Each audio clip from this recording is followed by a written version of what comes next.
right. Hello, beautiful brothers and sisters, friends, family, star beings, light family, wherever you are, wherever you're listening from today.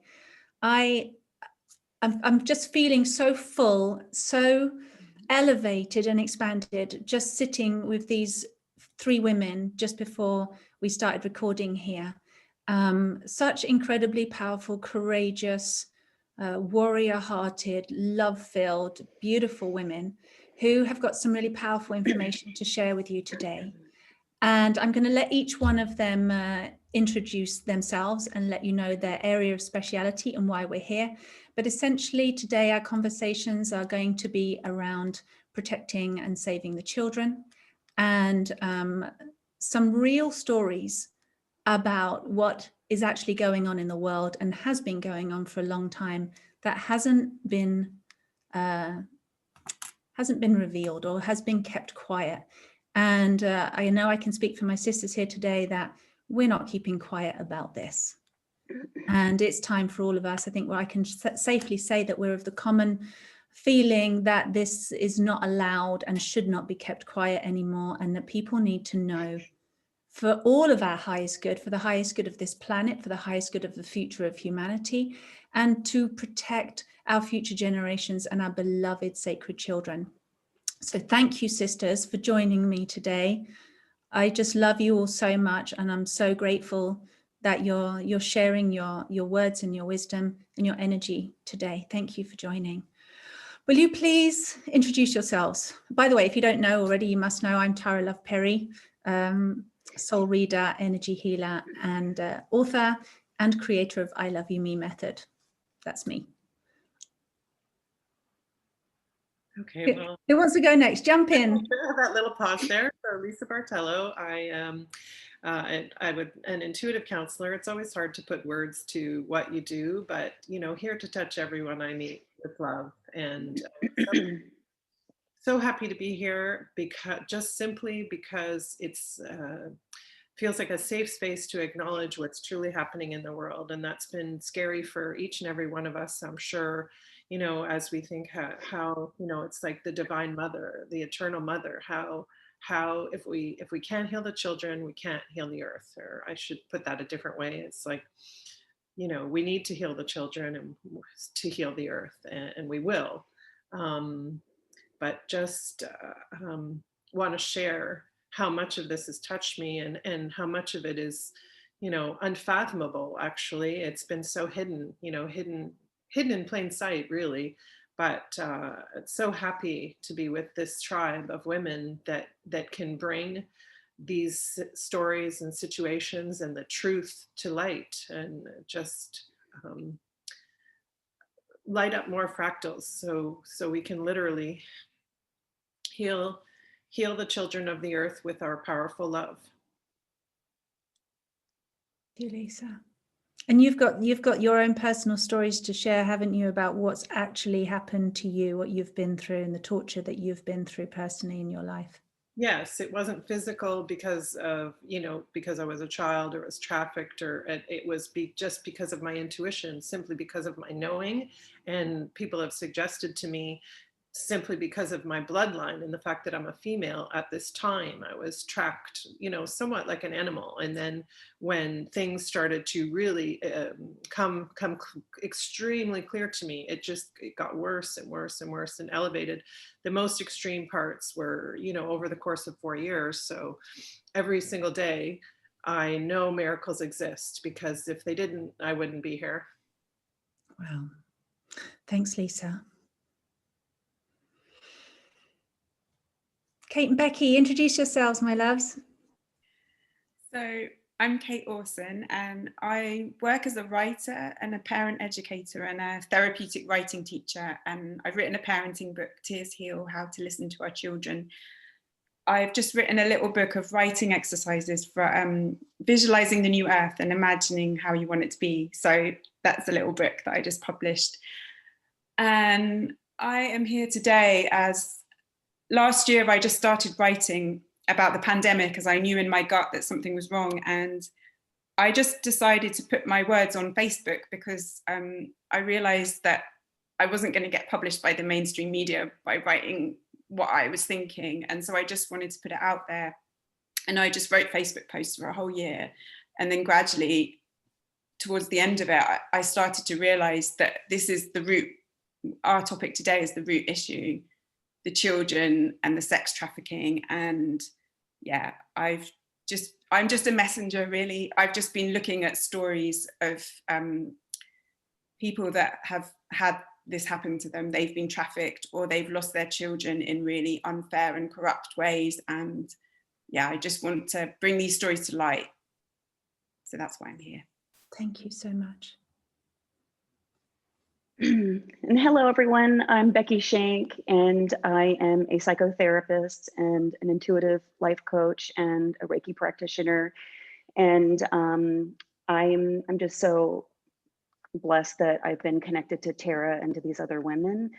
It's been quite a journey for me, trying to find a way to, I guess, find my voice and to excuse me, and to share my truth about some of the experiences that I've had in witnessing some of the horrendous things that actually have happened to other human beings that I've worked with. I worked for many years in the Department of Human Services with in adoptions, foster care, and child protective services. And so I've witnessed and experienced some things in that venue.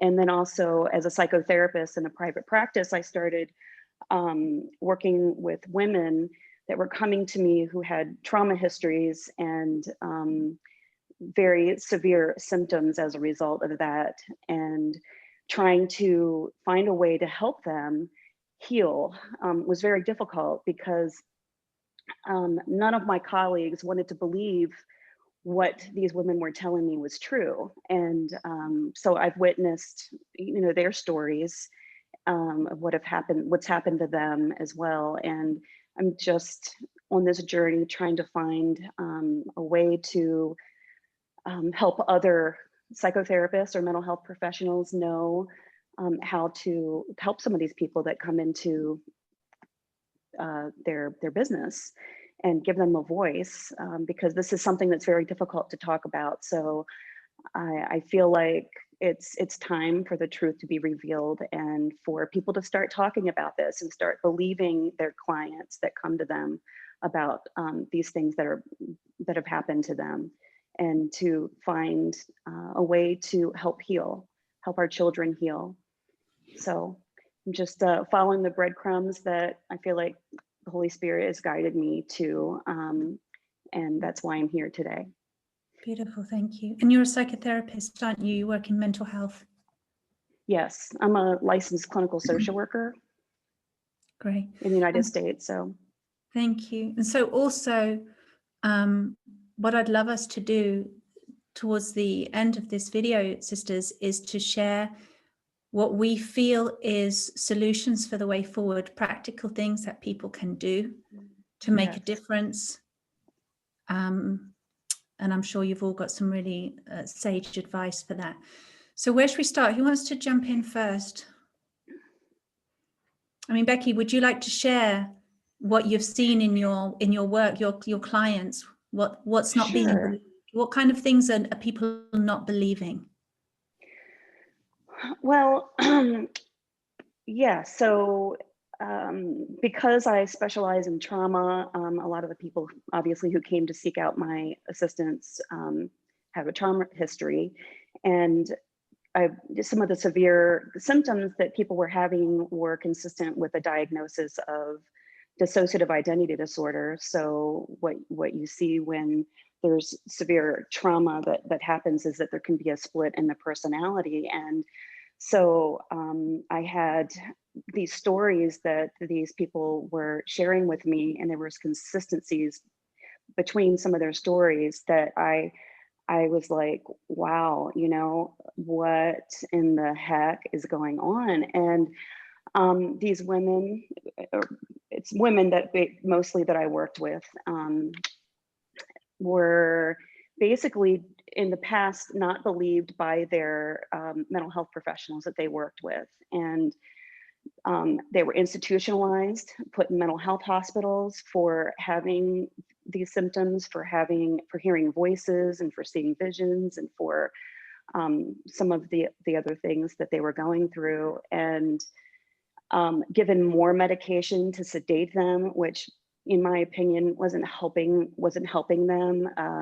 They were unable to function and hold jobs and have relationships, and it was just heartbreaking to see the life that they were trying to live under these circumstances, and not to even have your psychiatrist or your therapist believe you that these things actually happen to you.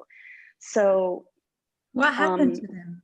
Can you speak about well, one person in particular that I saw came to me with a diagnosis already, and had very little work done. But I mean, she would tell me that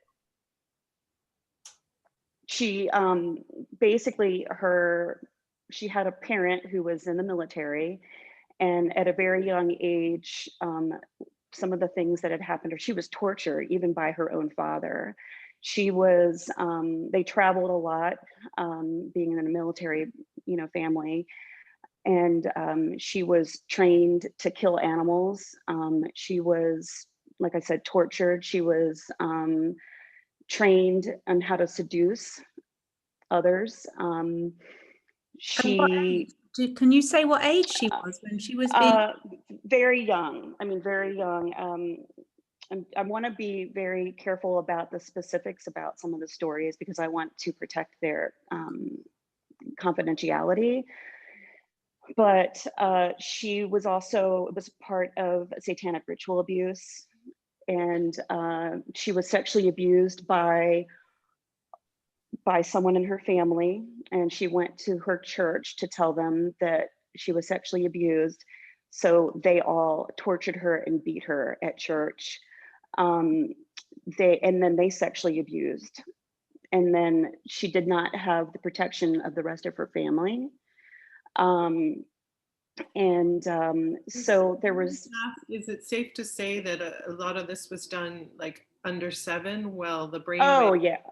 Alpha state? Yes. Okay. All right. Oh yes. Because I think thing that this ritual abuse is like our brain waves before we develop into that beta state. Oh yes, absolutely, absolutely. Before the age of 7, most of the stuff happened to her. So, and it's really unfortunate because she had moved away from her family. She was older, older than in her 20s, I'll just put it that way. And she moved away from her family. But we got to the point where she had healed so much and was functioning much better in her life. She had she was able to start working again a little bit. She had more like co-consciousness with some of her parts. So whereas before she would like drive and one of her parts would take over, and she would end up driving for like 5 hours and not even know where she ended up because you lose memory. When one of the personalities takes over, there's a loss of consciousness, I guess, with the other parts knowing exactly, what's happening. It's happening there. It's kind of complicated. It's very, very complex and very disturbing for these individuals. She would come home from, going to the grocery store and have all these things that she bought and had no idea where they came from and have no memory of that. So anyway, we got her to a point of being able to function much, much better. And she felt comfortable in contacting her biological family because she missed them. And then right after that, she didn't come back anymore. And I just have a feeling that there's a lot of, with the, what's the word I'm looking for? There's we have somebody in our house, they're starting to make noise downstairs. But anyway, I think that, some of the family members that she talked to, there can be like code words that are embedded and such. And I believe that it kind of can bring them back to kind of the mental injury that had occurred before, the brainwashing, and kind of like take them back to you know, the previous state of mind that they were in. And I don't know, I couldn't get a hold of her after that. And I didn't have any permissions to, you know, reach out to her spouse or anything like that. So it was really, really disheartening. So those were some of the things that happened to her. I know there's a lot of other things, but I think at this point in time, that kind of gives you a good idea from this specific person, you know, what she went through. I have another one that was pretty significant as well, that worked with me, and she was a part of the foster care system, and she basically her mother was mentally ill, and so her mother, doesn't sound like her mother got the support that she needed for them to be able to reunify the family when this woman was a younger child. And so she was in the foster care system for a long time, and she was abused by her adoptive family.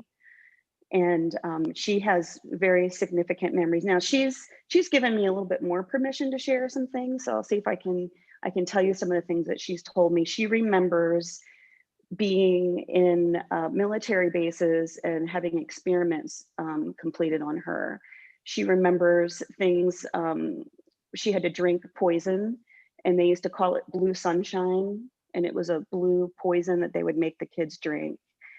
And she said that the doctor, you know, it made her feel bad. She didn't want it. And she's like, well, there's this really one nice doctor, and he told me that he understood, but you have to take it anyway. And so she did. She also was forced to, as a child about the age of 4, most of her trauma happened around the age of 3 and 4. 5, about that age. But she remembers being in a room with a bunch of men, and there was a man standing that was handcuffed, and they put a gun in her hand and they made her shoot him and kill him.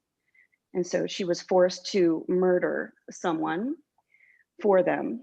And then there were lots and lots and lots of other children in this place. And she said that they would make the children do things, and if they didn't, they would torture your friends. They would torture the other children in front of you, or kill them if you didn't listen and follow the instructions that were given.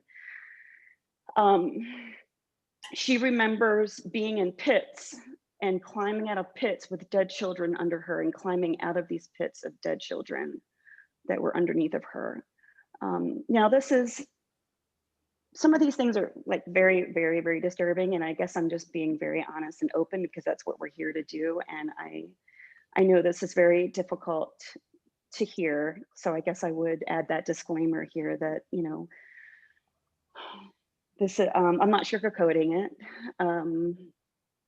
But these were some of the things that really shook me out of my slumber. And at that time, you know, I started to see like this darkness that was out there. I was like, it was so hard to believe what other human beings are capable of doing, especially to innocent children. And luckily I'd already had some experience. It wasn't like a complete shock, because I had been involved in Child Protective Services for many, many years. And I developed somewhat of a thick skin to be able to hear some of these things, which I don't think you can ever develop a skin thick enough to actually hear some of these kind of stories, you know? And so she, trying to think if there's anything else that would be important to share about this person, but that kind of gives you a taste, a very real taste of what can be happening out there to some of these children.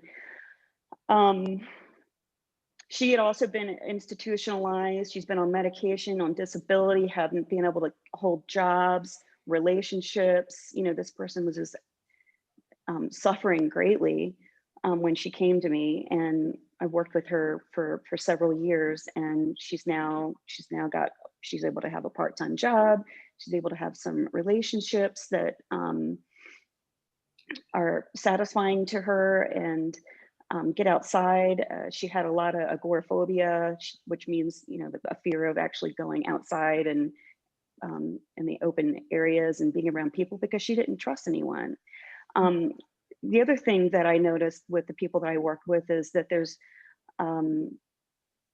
their inability to really trust their intuition. That is like broken. Like, they don't trust their intuition anymore. Like, they have a very difficult time knowing what is true and what's reality and what's not reality, and whether somebody is someone that's going to be a good person in their life or not, and whether to trust those people or not. And if you don't have trust in yourself and your own ability to discern, those things for yourself, it's really hard to develop a relationship with other people. So, like I said, great suffering. So I talked to some of my colleagues, and nobody knew anything about this. They're like, "Oh, you need to send them to a psychiatrist. They need to get their medications adjusted, and they might need to be hospitalized, and these sort of things." And I was like, "No, they've already done that. They've been through that. That's not going to help them." It doesn't sound like they want to know. No, Missed it completely. Exactly. I mean, it's hard to believe. It really is. It seems very, very, very hard to believe. So I was going to a training conference, and I was getting consultation from this attachment specialist in Nebraska. So there's the Attachment and Trauma Center of Nebraska that I was working with, and they're a wonderful group of people there working there. And I was going to a conference that they were putting on, and I asked this woman that I was getting consultation from, I was like, "Well, do you know anything about this stuff? Because none of my colleagues want to even talk about it." And she was like, "Oh, no, I don't." And she's an attachment specialist and trauma specialist. And she's like, "No, but I think I know somebody who does. And she's going to be at the conference." So she introduced me to her at this conference. Before the conference started, I actually talked to some of these colleagues that were around me that were from all over the Midwest, who specialize in trauma and work with individuals who have these diagnoses and have multiple personality disorder. And I asked them, I was like, "Well, have you worked with anybody that's had any ritual abuse or any of this mind control abuse or anything? Have you heard of it?" And they're all like, "Oh no, that's ridiculous. I wouldn't." And they have a full caseload of people like this that they're working with, and they're not even aware. And so how helpful are we really as mental health professionals if we're not willing to believe our clients, number one, number two, to look into and find the information that we need, and be open-minded about the potential of this stuff actually being true, so that we can help heal people, like really heal people.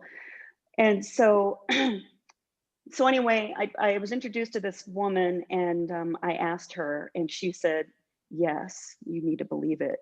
And she had recommended a book, and I got the book, and it really helped me. I started to work with my clients in a completely different way at that point in time. And so that is kind of where things are, and I continue to work with some of these clients. But I recently closed my private practice because I was traveling and started a new business with my husband, and I kind of put that part of my life on a hold right now. But I do feel like I'm being guided to come back to that at some point in time. And the fact that our friend Lauren Saragione, right? Is that how you say her last name? I never pronounce her last name correctly. Forgive me, Lauren. But she introduced me to Tara, and I just think that this is a beautiful opportunity for for all of us to share with other people about the truth the truth that these things are happening, and to talk about it more. And I have more stories as well, and insights. And I just want to give other mental health professionals the courage to look into some of these things, and the courage to believe their clients, and to understand that sometimes the truth is outside of our current belief system. You know, we get so narrow-minded and thinking that, well, it has to be this way because this is what the professionals that we've worked with, or the school that we went to, the university, this is what they taught us. It's just, so it has to be this way. And there's this book, the Diagnostic and Statistics Manual, that these people, these professionals all over the world have come together and said, well, this is what the symptoms look like. This is what's normal. This is what's abnormal. And this is how you have to treat it. And you can't work with anyone unless you're using a treatment model that is evidence-based in research. Well, we also know that sometimes that stuff is flawed. Research can be flawed too, right? And how much research has been done on satanic ritual abuse of children under 7? Like, how much research has been done for any? Exactly. So we're in a new. Well, it's not new, is it? We don't know how long exactly this has been going on, but we definitely have to broaden the horizons, I think, and look beyond the textbooks and use our own eyes and use our own sensibilities. What do you think, ladies? Well, it's interesting you say that about your training and education, because that's a theme that's been coming to me all week. Dr. Simone Gold, not in this children's context, but she said, I have 2 PhDs. She said, I'm sorry to say, but my education is useless, right? In understanding the human body. And that several times this week, the guy who runs PragerU, it came to me so many times. It's that we have been so denied to use our intuition and our heart and our right brain, and you know, just enfolded into this linear thinking left brain. And that's exactly where all the mind control, you know, I mean, the physical abuse is one aspect, but the mental abuse is all. So thank God I would pray to meet the right people and the right practitioners, or the next thing I needed. But so I was told, and I could never figure out, it was between, like, most people would have killed themselves with what just happened to me. And that doesn't even, you know, doesn't even come close to what Becky's describing from as a child, and the physical torture. Mine was just strictly energy, EMFs, mind programming. You know, my banking was changed before my eyes. I was surrounded in airports. I, you know, I had so many EMFs. They pulled the iron out of my hemoglobin, right? So I had iron freebasing all around my body. Well, the only choice is it lodges in the brain, right? So it makes you like an antenna, like a conductor. So all electricity, everything, you know, somebody like me, who's like the princess and the pea, as an intuitive, right? That would drive anybody out of their mind. But so it's called Voice to Skull, and I can send information on it, or we can link it. And it's, you know, the programming is all in the left brain. So, you know, and I honor you, Becky, so much. And all of you, I know that you have this gift of being able to use your intuition and know what's true. And it's so true from our left brain perspective. It's like, this stuff is so unfathomable. Of course, it's taken us till now to acknowledge it, right? And that's being part of, you know, why it's happened. Like when you think about why is this being able to exist, and you mentioned 2 times military, and that's what these people have gone through as well, right? This profound brainwashing, you know, soldier-like. And everything we see on TV, right, has got threads of truth. And that's exactly what was portrayed in the TV series Scandal as well, is, you know, that just this, you know, next level programming and depravity, and also the theme of wanting us to like and to sympathize. But what came to me before this was always sexual abuse, right? At least every other client, and majority were women, but I definitely men too. But every other client I had was sexually abused. I'm like, why do I keep attracting, you know, people that are sexually abused. And it makes total sense now to what's happening and to what's unfolding. Is like, I had to get ready. And I was, I found that helping people understand that their cells regenerate, but literally the mind programming separates the compartments of your brain. So, the neurons can't actually signal to the other place. And the other thing is, once you have that, it's equipped with suicide programs. So if you start coming out of it, like I don't, it's very hard to describe, and I'm kind of jumping ahead here, but it's very hard to describe what was going on in my brain. Even What as happened to you, Lisa? What happened to you, Lisa? Well, I mean, essentially, I thought that everything started in 2015. It's like all of a sudden, my transmission exploded. 2 weeks later, my rad exploded. And I thought it coincided with meeting someone in the military, because it was like all of a sudden things just like went up a notch. But looking back, it's like, no, I was being tracked from at least, 2012. And it's funny because, of course, significant things were happening in my life. It's like everything that happened in my life is with the calendar, with the Mayans, I think. So I had left a very long relationship and marriage, and, I was making dramatic changes. So can I just ask you, when you say tracked, what exactly do you mean by tracked? And you talked about in your brain and that's part it started happening. I just knew that I was being tracked by satellite, that my every move, that my car, that my navigation. And then when I met this person, I kept saying, you've got a secret job, you've got this, you got this, you got this, and everything. I don't know how to describe it, but it was like everything just started, where I could hardly exist in my house. My Wi-Fi was hacked, my thermostat was hacked, and a lot of EMFs, right? Because we get embeds, right? We make a phone call, and if you test someone's brain before they use their cell phone and after, right? There's embeds there. People don't realize they're instantaneous, right? You can take, all you have to do is test the energy field or do any kind of muscle testing or quantum reflex analysis. So, it was, I don't know how to describe, but all the time I was always getting messages. I've never failed to get messages from spirit, but it got increasingly. And then when I would fly, right? Like that's the number one time that you can be programmed, is when you're flying. And there's a lot of radiation too, right? So all these things had happened, and I kept getting messages. And by the time I touched down in 2016 from a flight, I couldn't walk.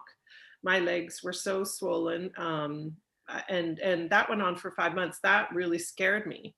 I was like, what's going on? And you always ask yourself, what's, okay, this has got to be a physical thing. Like, I'm not eating right. I'm not drinking enough water. Just like, and when you're having memory loss, you go, I have dementia. But no, something inside of me knew this wasn't just natural. And I could barely walk, but somehow I drove. My legs always had to be elevated, had to lay in bed all the time. And one of the first big things I discover about all this programming is I stood in the ocean in Florida for 3 days, and it cleared everything, right? It cleared so all that programming, and then it was extreme, and you get extremely tired.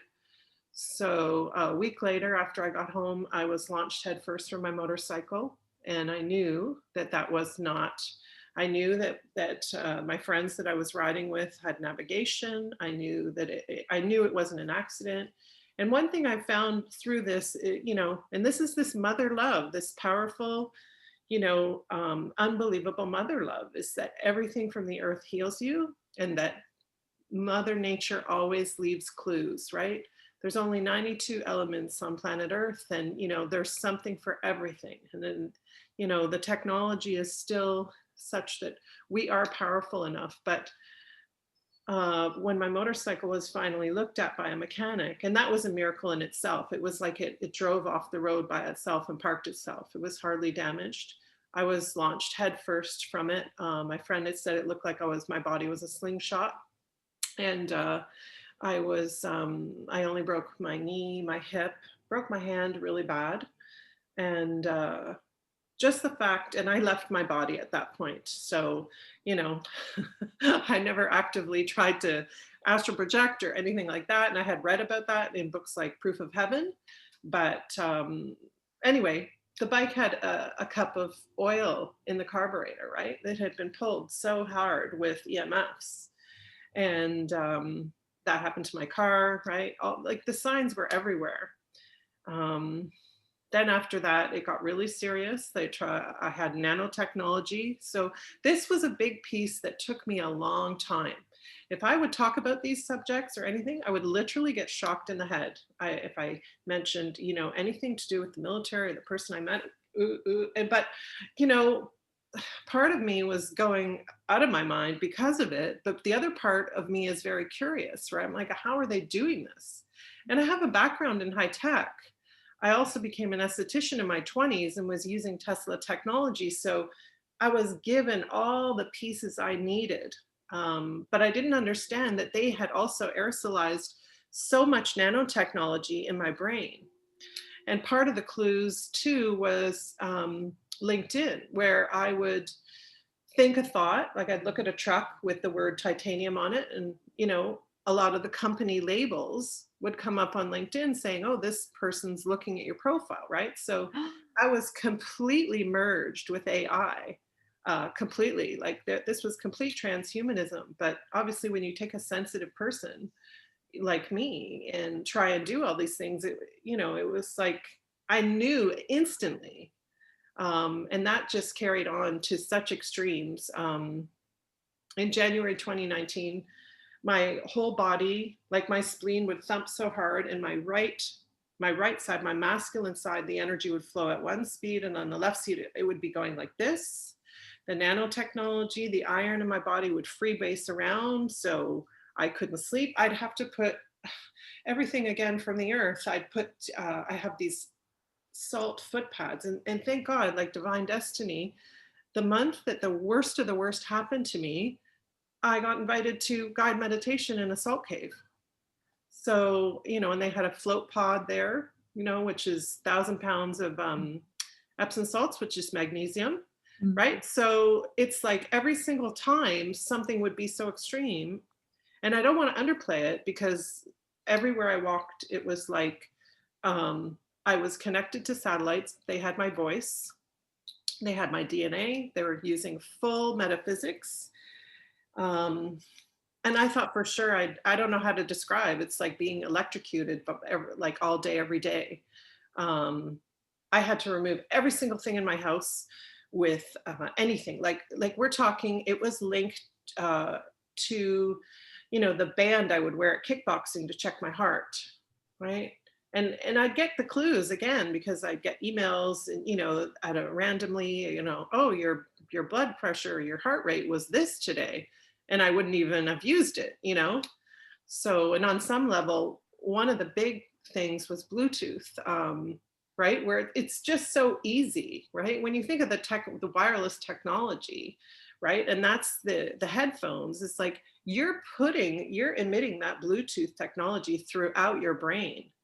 So when I decided that for sure I was going to die, and I just didn't care anymore, and I said to my daughter, I love you. And I had always listened to Wayne Dyer's story about how he finally wrote his first book in 2 weeks. So I'm like, I got to write this book. And I decided to go to the public library, and I'm like, I know they're going to kill me, but I'm not leaving this earth until I have my draft of my story. Started writing like the very first day in the library. And bear in mind, so in this library, there's no Wi-Fi. So the very first day, 7,000 words is lifted off the USB and encrypted. So the next day I go, and the IT person who is in charge of, all the libraries is in. And he looks at the file, he says, I've never seen this encryption before. Like, I can't help you, right? So start again. And within 2 weeks, everything, all the computers were changed at that library. But I did draft my story, and so that's when, I guess things were really turned up a notch. I had been driving, and I felt the nanotechnology come in, because I was on the phone in the car.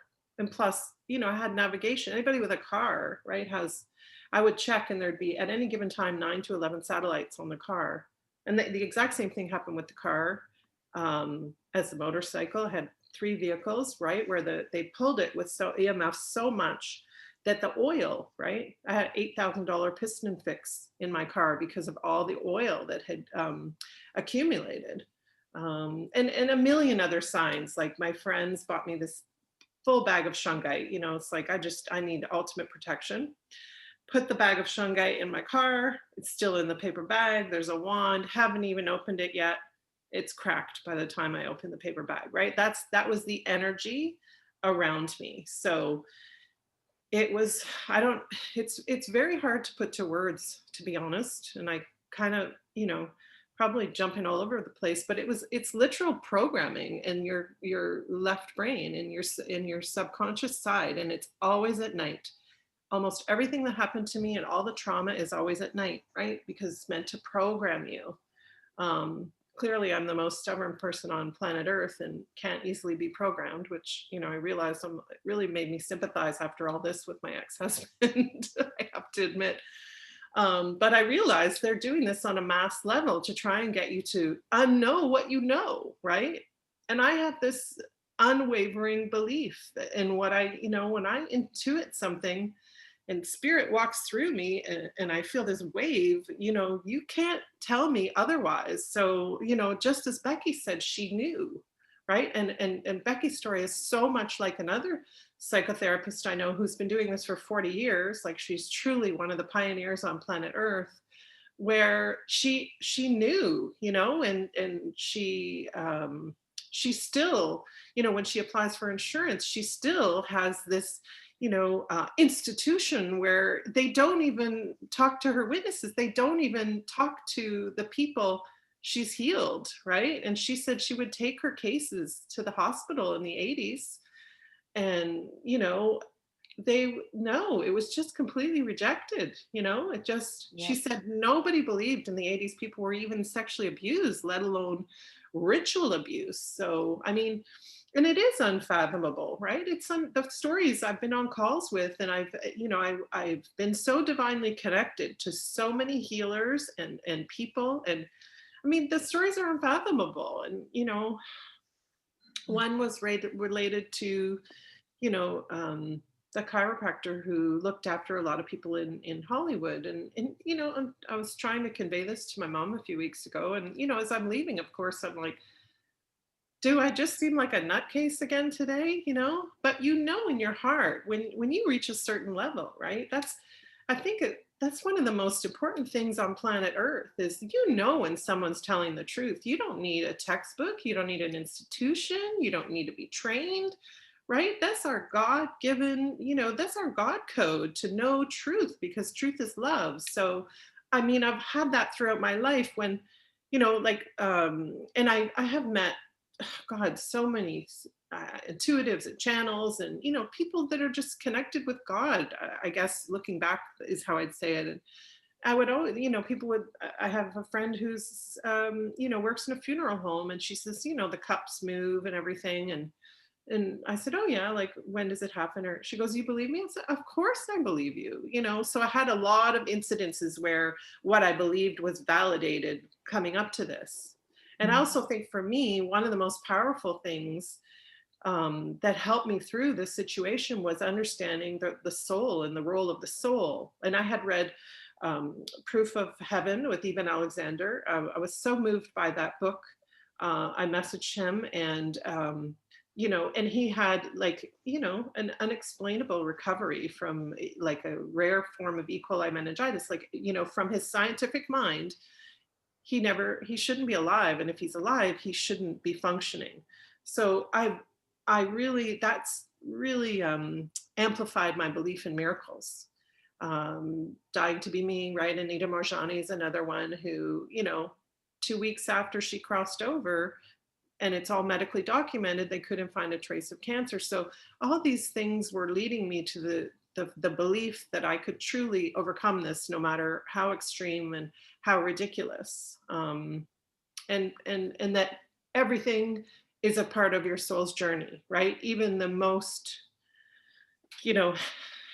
heinous things. And, it's hard to fathom that these children go through this, and it's actually a part of the soul's journey that they signed up for. But Can I just ask you, Lisa, because I mean, what you're saying, you've said so much in that kind of space that you've just been talking, and it's like I'm trying to reach in here. So what's been happening to you, what you've experienced with the EMFs, with the Bluetooth, with the satellites, with the everything, all that programming? Do you think that this is happening to a lot of people? Oh, absolutely. I can pick people out. To look at Kanye West, right? He ends up in a hospital and he's diagnosed as bipolar. No, they try to program the people at the highest levels with the biggest platforms, but some of them meet God on the way. He clearly has, right? So no, he's not. So Jennifer Hoffman also sent me a message. You guys know the energy intuitive Jennifer Hoffman? No. Okay, so again, like she posted once that, her father worked in the government, and when he died, men in black suits came to get his computer, to get his briefcase. So I had just snippets of everything, and we exchanged something one day. I sent her a message because whatever she posted really resonated with me, and she says, well, all mental illness is an energy imbalance, right? And that really, really resonates with me. And that, that's the premise that for everything, right? These split personalities, this is how I see the world. And this is how I view to heal the world at this point is, we have to deal with, the energy, the vibration of what was happening in their brain. And of course you're going to disassociate, of course. And the ritual abuse, it is specifically designed to separate you from your soul, right? Mm-hmm. But fortunately for me, I understood the power of the soul. I understood, that we're just here walking our soul's journey, and that the soul is much more powerful than the physical. And I had many examples on the physical plane, like Joe Dispenza, right? As soon as my head was like electrocuted, or I don't even know what to say, like I wasn't meant to live. I wasn't meant to fly home and survive. I know that for sure. I was surrounded in the airport, and like, it's so next level. It's unbelievable. And I actually prayed to my friends in this trip to Florida. I said, I'm in danger. Like, please pray for me virtually. I'm in danger. And two of my friends sent me personal messages. One says, don't take this wrong, but I don't usually meditate on you, but you just kept coming through today. Like, are you okay? And I went to the beach, and I'm sitting there on my chair, and the birds made a circle around me. And I took video and audio, and the audio was altered. And I said, wow, my friends must be just really holding me virtually in love today. But the birds are trying to fly away. And I noticed they're like magnetically drawn back. And then I look up, and it's a very, very, very cloudy day. I look up, and there's a big hole above me. And I'm like, oh, that looks cool. Take some pictures, post them on Instagram. And now, it was like the full signal was down around me, And I mean, just to add to that, then I met gifted healers with biofeedback who, had the scripts that said I had EMF radiation. I had beryllium, right? Which is, people think it's bad when you have mercury and lead in your body. Like, that was like airplane or telecom metal in my body. I had so much heavy metal. I was literally like a cell phone tower.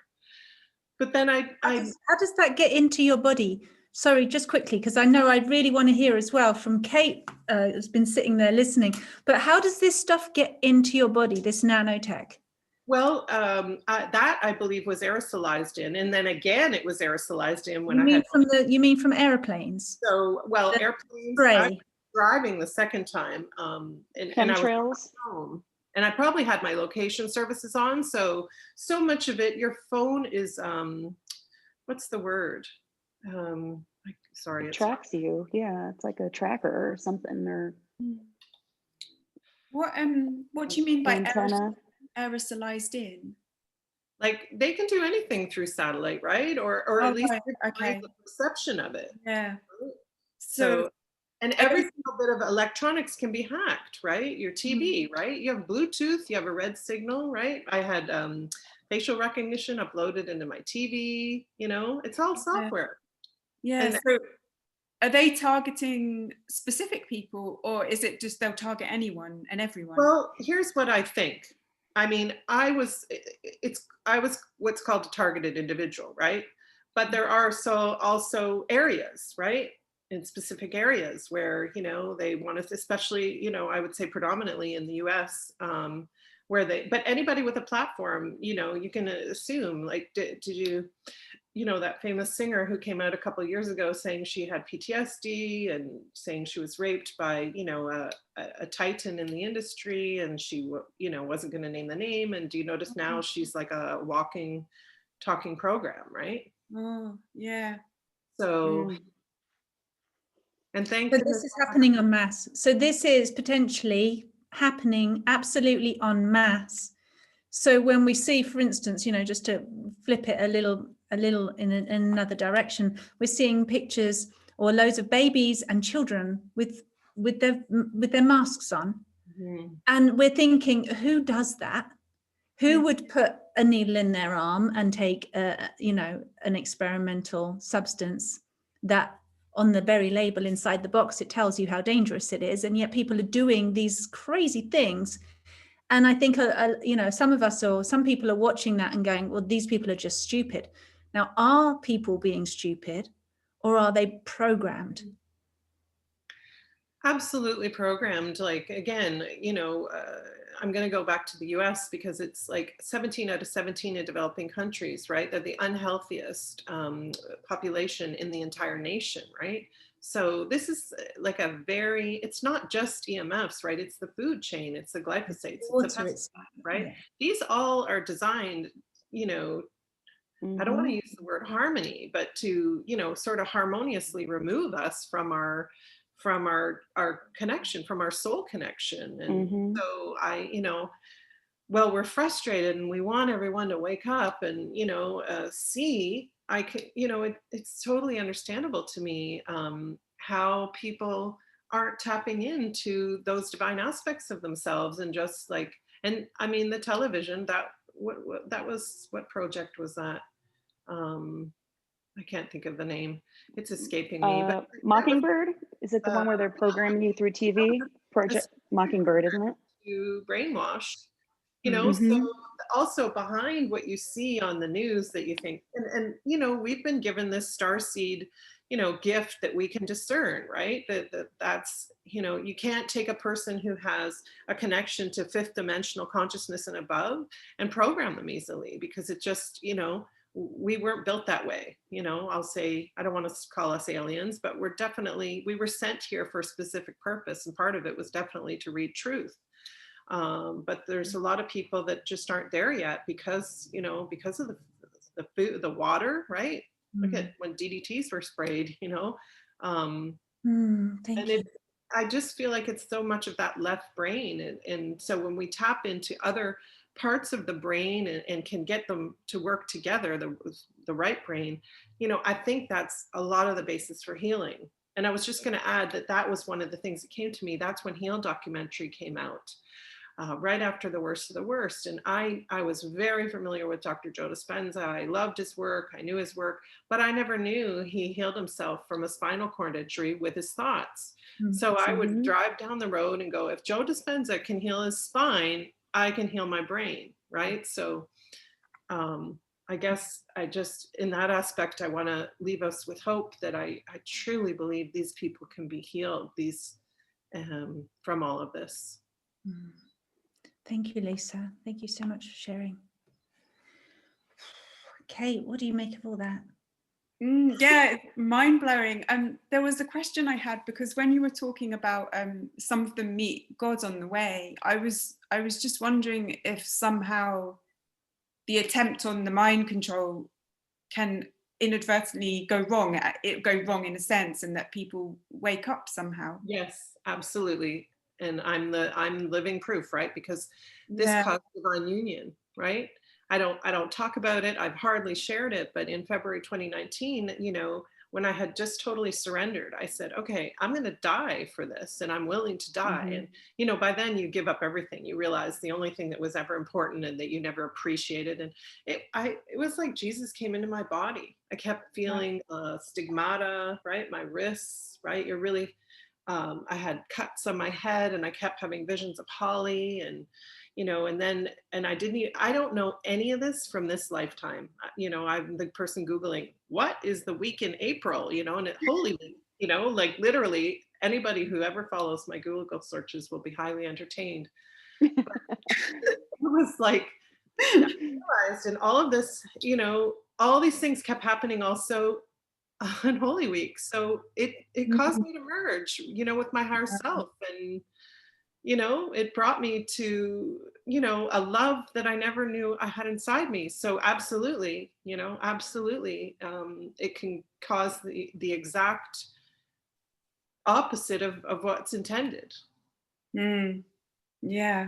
I would say I met God. And if somebody told me 5 years ago I would ever say that, I would have been like, oh my God, so ridiculous. Absolutely. Bless you, love. Kate. Yeah, I was, as you said that thing about some meeting God on the way, I was thinking of Kathy O'Brien's story and how that's what really started me on this journey, I guess, is last year, like discovering her story and listening to her talk on a YouTube video. And I was so surprised by her because she's a survivor of MK Ultra, but she was so full of light.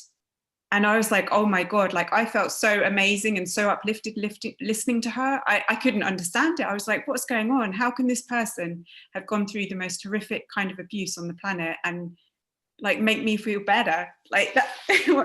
and I feel that thing that she went through one of the darkest things in the world and she was able to heal, and now she's spreading light. And it was her story that really woke me up, I guess. I mean, I read about 5 years ago, I just accidentally started reading books by David Icke, and I was like so surprised because I had this idea in my head, like from the media, oh, he's crazy. And then I started reading these books and I was like, oh my God, like there's so much evidence in here. This is making so much sense. Like certain people in the UK that had died in mysterious circumstances, I was like, oh my God. And I got so scared of it all, and I felt so isolated that I kind of talked to a friend about it, and we both kind of agreed, like, there's definitely something going on in the world, but it wasn't helping me to know about it at that point. So I shut the books and I forgot about it.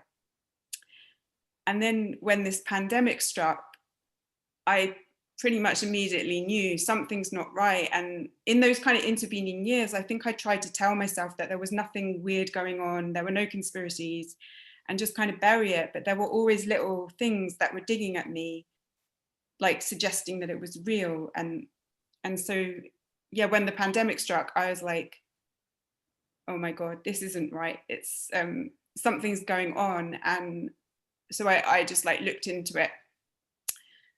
Throughout last year, like I had a medical injury from a procedure called LETS, which removes some cells from the cervix. And through my healing from that, I kind of realized that the cervix is like somehow the center of our consciousness. And just having that experience, I think that's what, and healing from it, I think that kind of woke me up to that something's not right. And I was also very concerned about vaccines and mandatory vaccines, because having had my own experience of medical harm, I knew that no one was going to take care of us. You know, they would give us a vaccine that was harmful and no one's going to warn you about it and tell you the truth if you get injured. So anyway, as I was researching through the pandemic, I came to Kathy O'Brien's story, and I read one of her books. And for anyone listening, it's so mind-blowing because she names everybody that abused her, and it's quite shocking. These world leaders, politicians in the US of like the highest ranking, and it's like a lot of the stories we've heard today, it sounds so unbelievable, but when you listen to her talk and you read her book, and I just couldn't fathom how it could be untrue, because it just makes so much sense. She is a person, she wrote a book on recovery from PTSD, and she knows how to help people and heal people. She's not a delusional woman who's making up stories. And So I read her book, and then for some reason I just started to like look into sex trafficking, and then I came across a TED talk by a woman called Annika Lucas, and she talks about how she was trafficked from the age of 6, and she's from Belgium, and she was trafficked, and she describes that what happened to her was like involved world leaders, and she doesn't name names. And when I listened to her testimony, it just really struck me. I'm like, oh my God, this is real. This involves the highest members of our society, and there's clearly something going on. And yeah, then I just kind of got more and more testimonies, and I started to just write things on Facebook, which is what I've done throughout the whole pandemic, because I just wanted to get my words out there in the quickest way possible to like the the biggest audience I can find, which isn't huge, but just to use social media like many people, so many people are kind of keyboard warriors, just putting it out there. And I just wanted to put it out there and share these stories, because if you take the time, I just feel like people haven't taken the time to listen to them. But if they did, they couldn't deny that there's something going on. And yeah, and then I started looking into the satanic ritual abuse, and how like I don't know exactly, I'm still researching it, but like in the 1980s and 1990s, you know, therapists started speaking out and saying, we've got these cases coming to us, like you described, Becky. And then they even invented this name for it. They called it satanic panic. And there are all these media articles where they talk about satanic panic and how they thought that there was satanic ritual abuse, and then they realized there wasn't, and it was all a big panic. And it's absolutely unbelievable. And so there was this sorry, Becky. So do you mean like it was just whitewashed? It was just, yeah. It's just a panic, it's not real. And yeah. In media articles. And there was this psychotherapist in the UK, she's called, I don't think she's alive anymore, but she's called Dr. Joan Coleman. And she wrote this thing called the RAINS list. And it's RAIN, but with double N. And it were clients that came to her. And if they named if 2 independent clients named the same person, she would write them on this list. And it's a list of famous people, people in the media in the UK,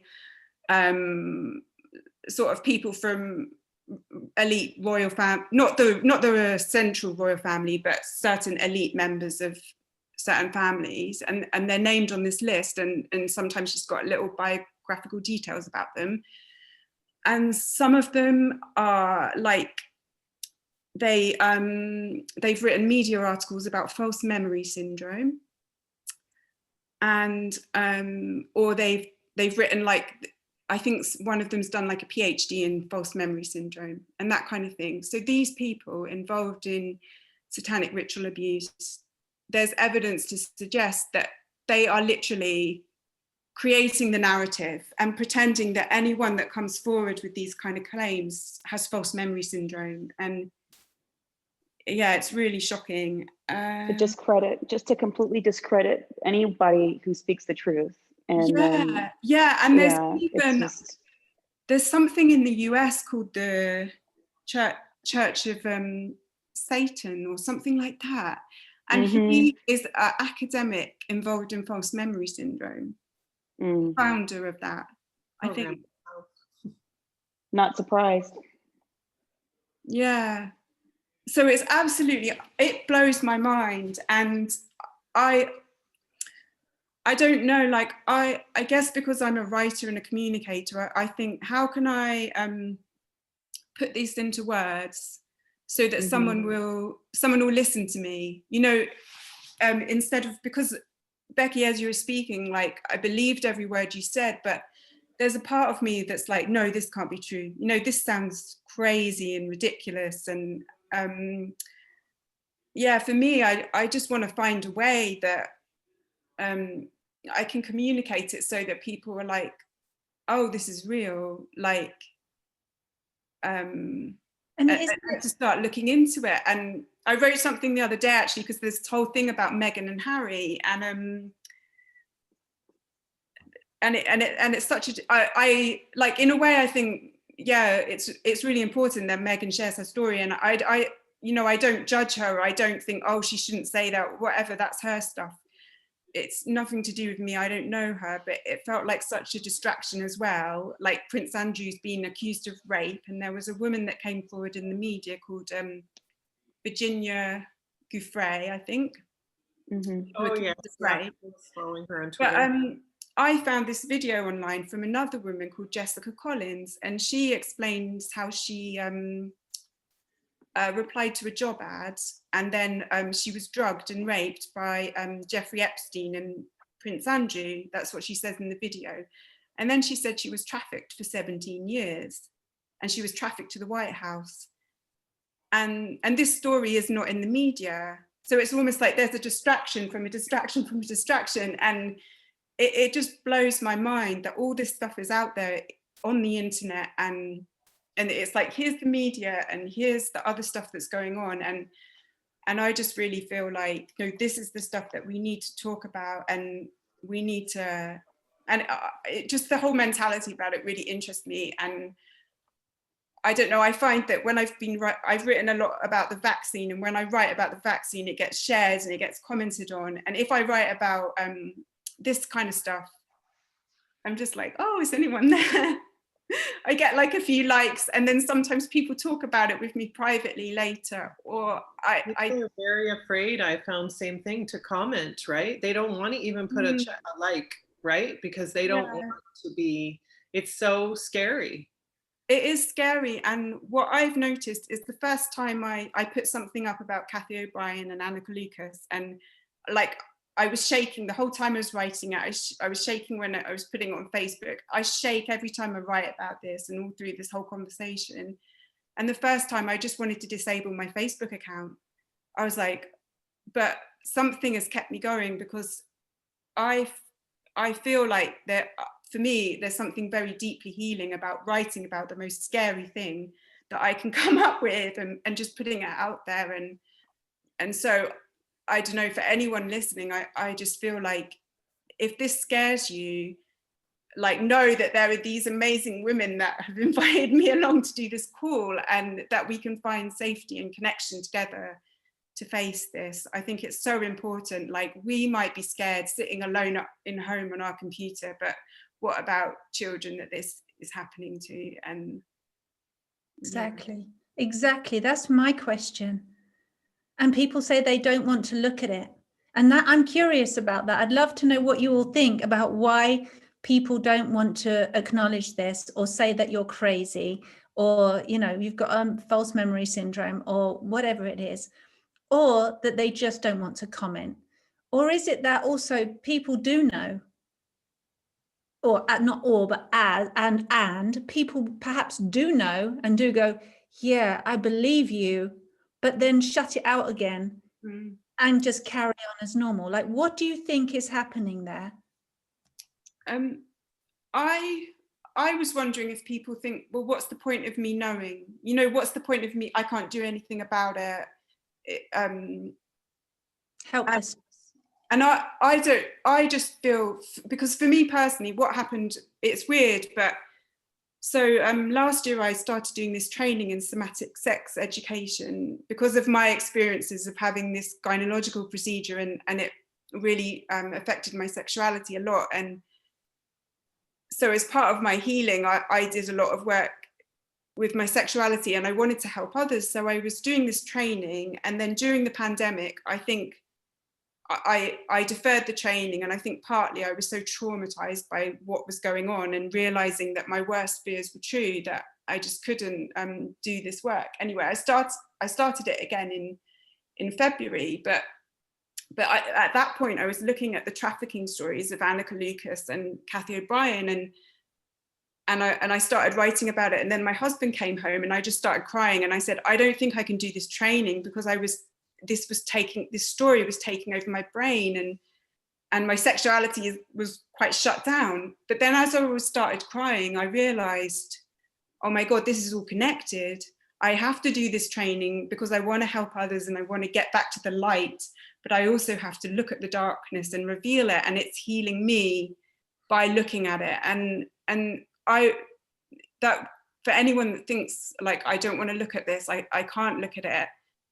Like it's help. I know it's, if we shouldn't do it for selfish reasons, but it's helpful to you. It could be part of your healing, like to not be afraid to live on this earth and be truthful and say what you believe and say what's right, instead of like living in this kind of false reality where it's like, oh, I think there's something dark over there, but I'm scared and I can't do anything about it. I think to be our real, most divine beings that we do, and also to stand up and say, yeah, like this isn't right and we want it to stop.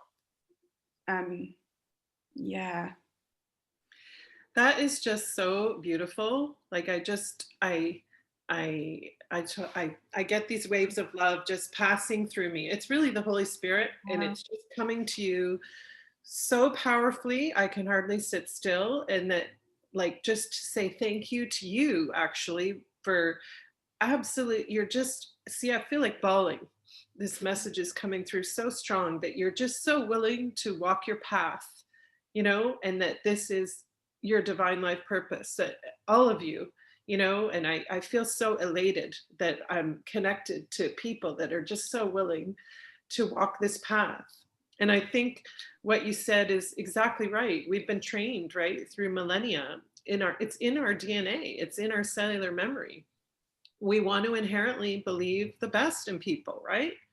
And I used to talk about, oh, ignorance is bliss. I love my rose-colored glasses. Like I actually had a full concrete narrative about, you know, and even 2 years into what was happening to me, and knowing about it. And I mean, my children were being harmed, you know, I was financially being, like unbelievable.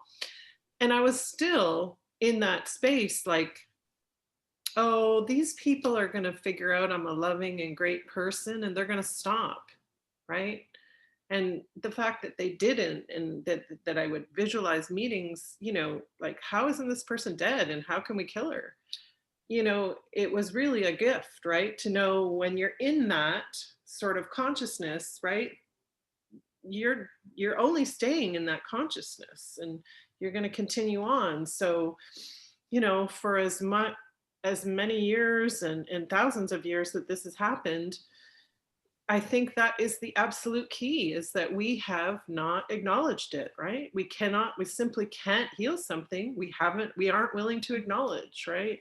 And it is unfathomable, you know, when I talk about even my own story, which isn't, it's like, you know, I'll just stop halfway through and go, oh, this sounds crazy. And, you know, on some level, I need to quit doing that, because it's like, it's doing a dishonor, it's a disservice to all these, you know, I don't like to use the word victims, but all these people who have signed up for this profoundly difficult soul incarnation, you know, and you know, I just keep hearing that we're here, right? We're going to just keep connecting, powerful, loving women that will just continue to acknowledge and do this work.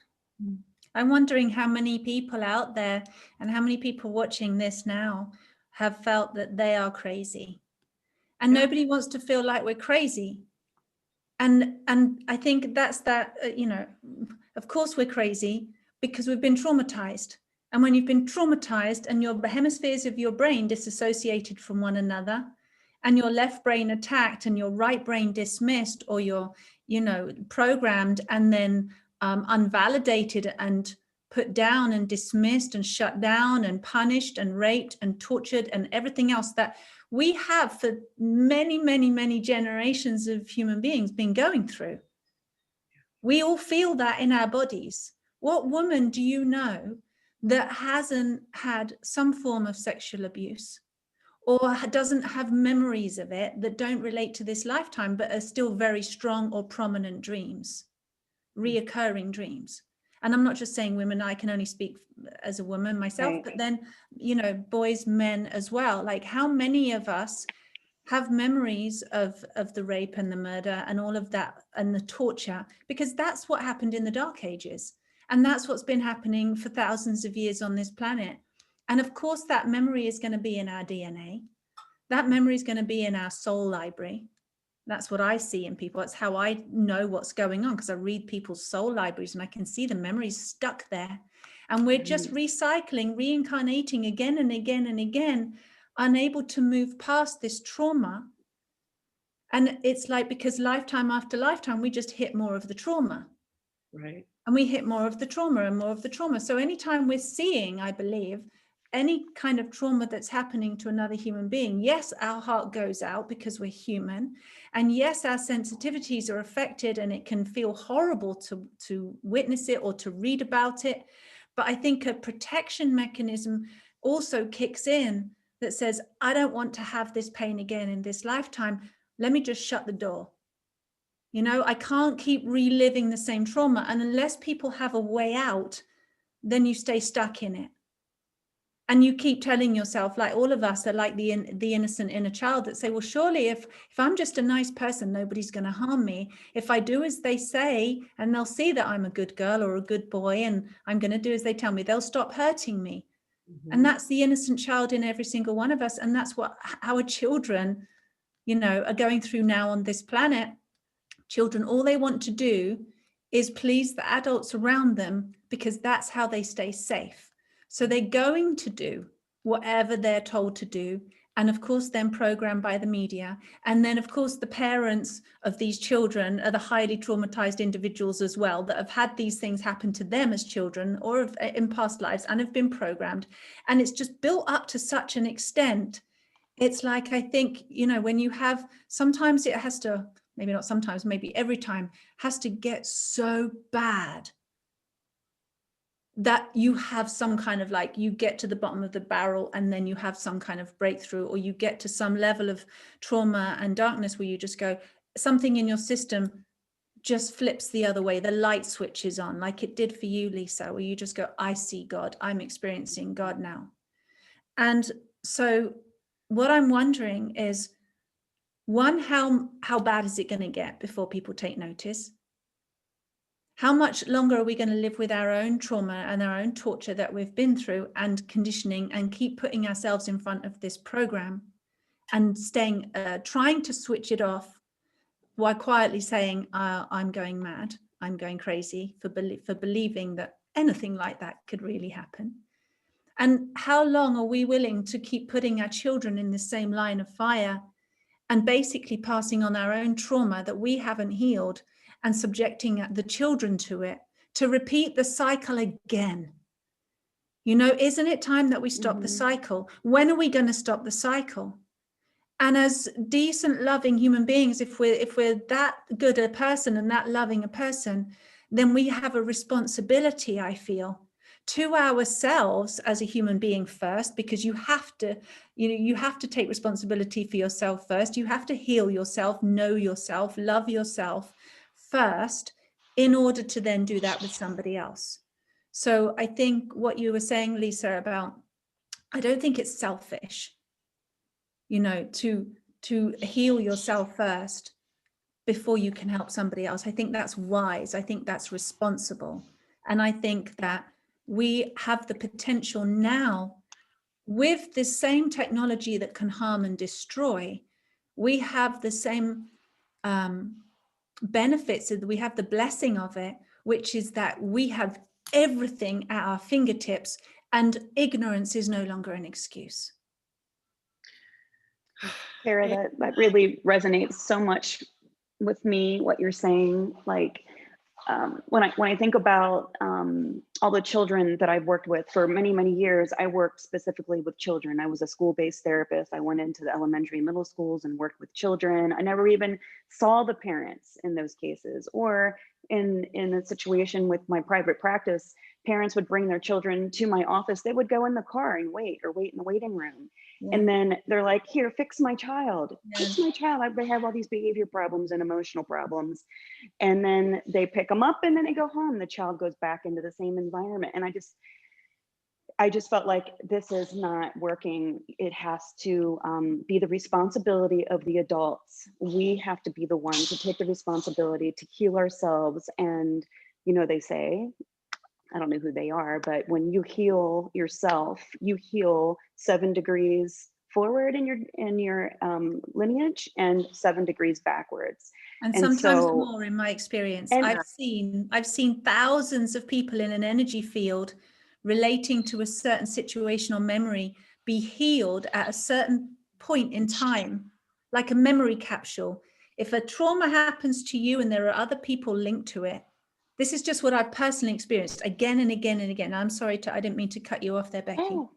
But no, it can be fine. Like I've worked with people going back way back to Atlantean time. So there's a generation after generation after generation, literally thousands of people can have the benefit of that healing of one person. The ripples are beyond what we can fathom with our minds. I just wanted to say that. So when you heal yourself, you have no idea how much of a ripple effect you're achieving. Thank you. Please carry on.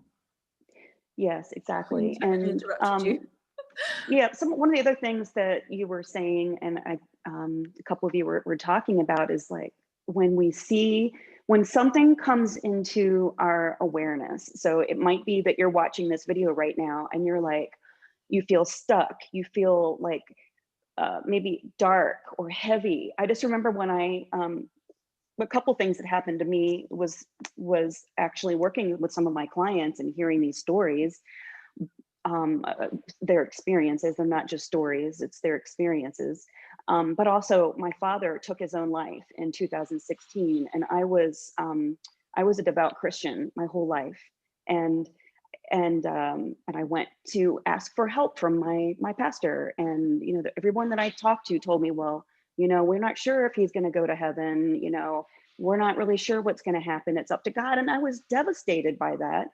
And so it made me start to question my spirituality as well, or the religion that I was following. So I was kind of cracked open at that point in 2016. At the same time, I was working with these beautiful people that had these experiences, and I felt this heaviness. There was so much heaviness that came over me, and it's almost like, for some people, you have to see the darkness or experience that darkness, and it provides you with the contrast that you need so that you can see the light. Because at the same time, I was introduced to a group of people. I was introduced to come to this friend event, or it was a Friendsgiving event, and there was like 20 people around this huge table I'd never met before. And they all were telling their story, and there were stories of trauma experiences, but I saw the light in these people, in these individuals. And I saw they were healers, they were Reiki masters, they were intuitives, they were mediums. And for me, that was something that was very different for me, you know, because in my religion, you know, that is not something that we look to as truth. You know, that's satanic, that's you know, fill in the blank.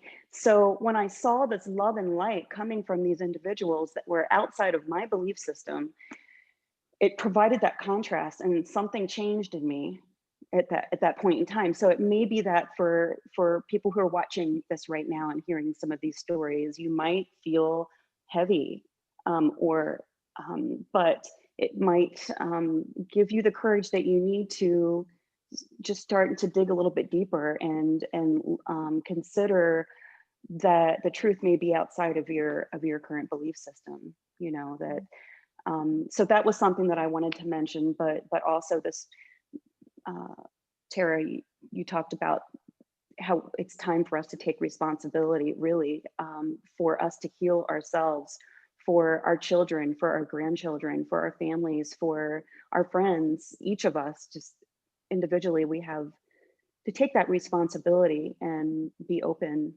to what comes our way, which might be, you know, somebody suggests a book to you, somebody might introduce you to a friend, or invite you to come into a video discussion like we are today.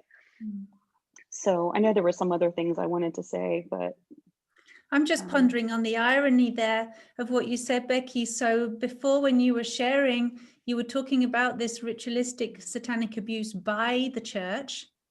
And obviously you're not going to, maybe you want to say which church, I don't know, but a church. And obviously there are lots of churches, and I'm not saying that all churches and all religions practice satanic abuse on children. I don't know, is what I'm saying. I actually have no idea how many of them do that. And maybe some of us know about it, and maybe a lot of people that attend those congregations have no clue what goes on beneath them. Maybe they have no idea what goes on behind the closed doors, because it's like, just look at the light, you know, and how actually we can also be very blinded and kept in ignorance by this light, this false light. Just look at the light and don't notice anything else that's going on around you. Just keep looking at the hope, keep praying to God that everything's going to be fine. Meanwhile, you've got all of this horrific stuff going on around you. And it's like, and then they're going to be the ones to tell you that when you practice Reiki or healing, or you listen to your intuition, that you are then the occult, you are then practicing some satanic. I mean, isn't this how it works? Isn't this how it works? Yes. For me, it was, I had to go by the organic experience that I had. And then I had a client come to me who was talking about religious persecution. And at that point in time, I was going to church every Sunday, and I was like, the Bible is truth, you know, and I'm not saying it's not true, but for me, this is just my personal experience. She wanted me to help her with spiritual persecution that she felt like she was going through. And I had to be really honest and tell her, I was like, I don't think I can help you with that, because I don't think I can go there with you. And I want you to have the benefit of being able to work with someone that can honestly and truthfully go deep with you on that. And I wasn't prepared. So I referred her to another therapist, but I feel like it was divinely guided. It was another knock on the door for me to even, I didn't even know that even existed, religious persecution. What is that? Now I understand. I don't go to church. I certainly, when someone tried to suggest to me I was tracked because of my bloodline, I'm like, you have got to be kidding me. All this shit happened to me because of my 25% original tribes of Abraham that I never knew I had. Like, that was so far out of my sphere. Like, you know, that's never been part of the narrative of my life. So, and because I'm a female, you know, because I might potentially have intuition. So I'm right there with you. This is not new though, is it? Women were persecuted just for being women, or having intuition, or being able to heal, or being beautiful, or knowing about herbal medicine. We were persecuted. Yes. There has been religious sacrifice. And we go, well, that happened in history. Like, when did it stop? Sacrifice of the virgin, sacrifice of the innocent, sacrificial lambs, sacrificial, you know, animals, babies. This has been happening a hugely long time. And we think, oh, we're not in the dark ages anymore because of our technology and our science. When it's like, hello, people, actually, it's just the methods have changed, but it's still happening. And now perhaps you can't see the person so easily, the perpetrators. You can't see the hand that controls the strings. You can't see the puppet master, because it's all behind. Like when you said they earlier, Lisa, you said they tracking you. I was like, well, who's they? I know. I have to wipe that from my vocabulary, right? Because it's like, we're all fractals of light. Even these, you know, I try to explain that to people. I'm like, these are the people that gave me all the gifts, right? These are the people that chose this dark soul incarnation or blueprint of their soul. I'm not sure. But yeah, the they, and then I have to step back all the time and say, no, there's no they. Like, if I'm 100% dark and someone else is 100% light, we're still only at 50% unity consciousness, right? But what it does remind me is that the fact that women have been persecuted, you know, from the beginning of creation, is it just shows how powerful we are, right? That we don't even scratch the surface in knowing. And that was also the gift of everything that happened to me. And I'm sure if I talk to people like Kathy O'Brien or, you know, the ones we've named, you know, that when you make it through, you realize you have this power and this divine, and you discover divine protection. My friend that had crossed over 4 times, you know, she had an exploding aneurysm, you know, all the miracles. She met Mother Mary when she crossed over. She saw 333, and she kept saying to me, "You're divinely protected. You have a very important mission on this earth." And I'd be like, huh? And it wasn't until it was all over, I'm like, oh, like I'm alive. That's what divine protection is, right? So we're like such a women, we have no idea how powerful we are. And I felt so excited about this, you know, even though the topic is so unpalatable. It's just like, okay, here we are bringing our exponential love, and that's it. We're just going to heal the world, you know.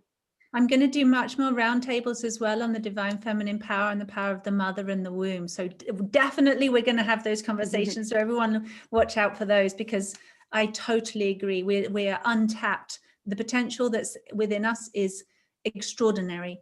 So you can measure, can't you, the amount of resistance that it would take, and suppression and fear and abuse to keep a power quiet. So if we have a look at the amount of that's been happening on the planet, there must be a lot of power trying to be suppressed. And so I just wanted to sort of say to people, because we've been talking now for quite a long time, I just wanted to sort of transition a little bit towards, so when somebody's hearing the messages that you're sharing, when they're going, oh, you've just validated, I'm sure every single one of you here has validated something for one of our audience listening. And so for you being validated right now, then it's like, okay, well, what's it going to take for you to release that programming belief system, what you've nicely, conveniently chosen to believe is true, or that's been, you know, that you've been hypnotized into and drugged into and poisoned into believing one way or another, with the food, the water, the chemicals in the air, the whatever it is, the media, the EMFs, everything. And it's like, okay, but to a certain degree, a lot of people feel that feels safe because they don't know what's outside of that box. And that's the only reason it doesn't feel safe, because it's the unknown. Well, then I'm going to be called a conspiracy theorist, and then people won't like me, and then you know, maybe I'll become a spiritual nut job, or maybe, you know, I don't know, fill in the blank. I don't know what people are afraid of becoming.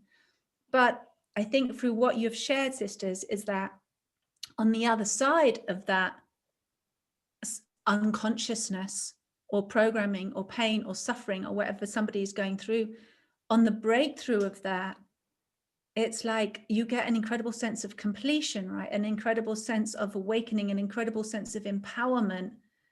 And all of the solutions, if you like, start becoming available. You start, like you said, Becky, breadcrumbs, you get led, people come into your life, you get the support, you get the miracles, you get all this stuff happening.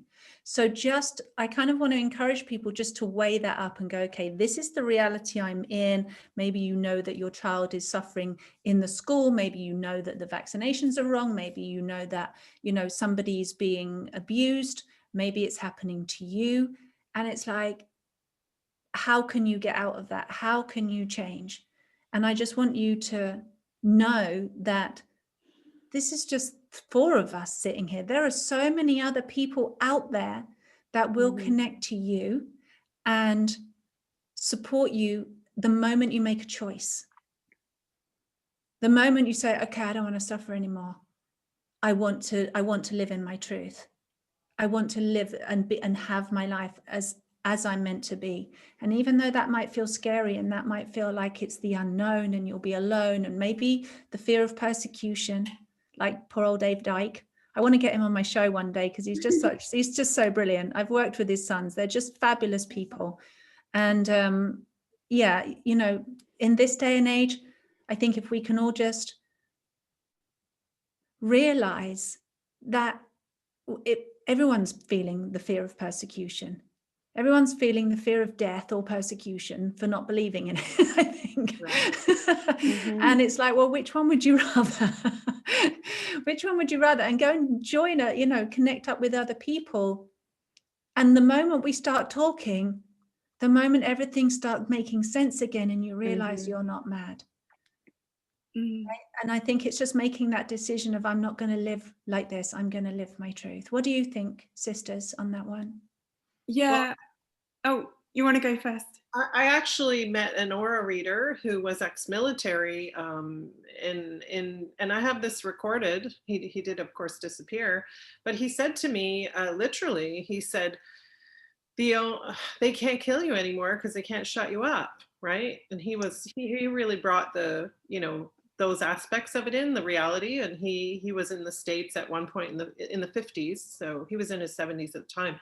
But he said, all they can do is make you look crazy, right? Like, he told me that was going to happen. And I said, well, I feel like they're doing a really good job, and things went up sort of another level after that, just when I thought they couldn't possibly go up anymore. But thank God for the people who do believe in us. And I had people, they didn't understand it. They didn't quite know what was going on, but thank God that they did believe in me. But that, you talked about satanic panic and then conspiracy theory, right? Conspiracy theory, like, I just wish people would stop using those phrases, because it was invented for the same thing. It was specifically invented, right, for the JFK's murder, right? So this whole thing, like, questioning, and thank God we have that use of our right brain where we say, hey, we know what's truth and what's not truth energetically. I don't need to see it on TV. I don't need to read it. So, and to Becky's point, and Kate, it's just like having these experiences where what you're reading or who you're with is telling the truth. So, and that's also, right, just such a big part is, like, when this comes into our sphere, because we're open to it, believe. Yeah, I think it's really important to start, if you haven't already, is to start to understand what it means to be guided by your intuition, and learning to drop down into your heart space and filtering information through your heart instead of your analytical mind, so that you can begin to be guided more towards that truth, and your discernment, using your discernment to be guided to that truth. So. Absolutely. Kate, I know you had something you wanted to say.